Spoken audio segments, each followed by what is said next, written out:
Avoiding a bigger war in the Middle East. The United States is warning Iran against escalating the conflict with Israel. Has U.S. Middle East policy led to this moment? And what approach is more likely to help cooler heads prevail? Well, joining us is Dr. Majid Sadeghpour. He's Iranian-American human rights activist and political director of the Organization of Iranian-American Communities. Dr. Sadeghpour, it's good to have you with us. Iran's blaming the United States.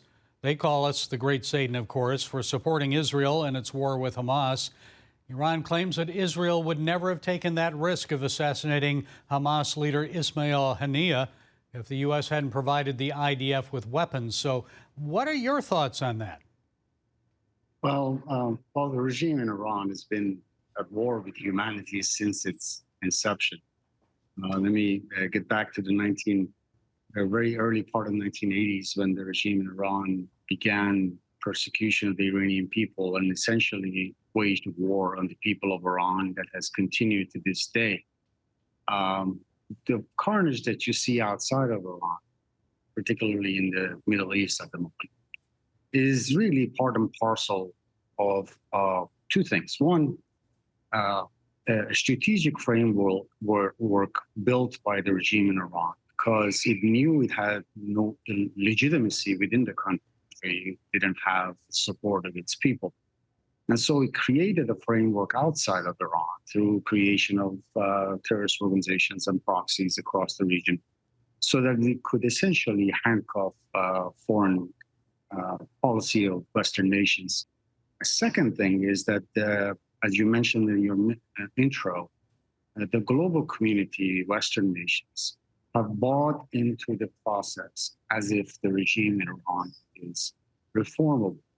So our Western decision-making has been aimed at changing the Ayatollah's behavior to what we consider powerful and moderate. Why have we failed to challenge them?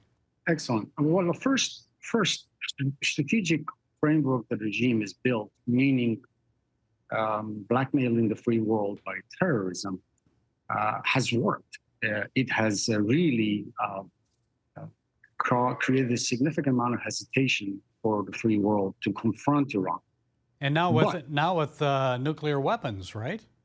That is correct. But the fundamental reason is that we have not, as of right now, as the U.S. policy has not accepted the framework that the people of Iran don't want this regime. In other words, on the one, there is a contrast between what the international community thinks is happening inside Iran, whereas what the people of Iran are telling us is happening. In other words, the people of Iran have been dying at the highest per capita execution rate in the world. I just used last year's number, 2023. Iran executed north of 850 people, publicly, in other words, acknowledged executions. That is 74% of all global executions that were carried out. But Iran only has 1% of the global population. That speaks to a population that is trying to overthrow the regime, but it's got an enormous headwind. The headwind is the international community continuing to engage the regime. Yes, there is also a headwind of the regime killing and persecuting the Iranian people. But if we remove that, if we remove the first one, which is the international community finally making the decision to say goodbye to this regime diplomatically, to actually put pressure on the regime that matters, to hold its leaders accountable for rights violations and terrorism, truly hold them accountable. Well, do you see that happening in the future here? We've got an election coming up in the U.S., so who would do a better job of responding to Iran and managing American policy on the Middle East, Kamala Harris or Donald Trump, and why?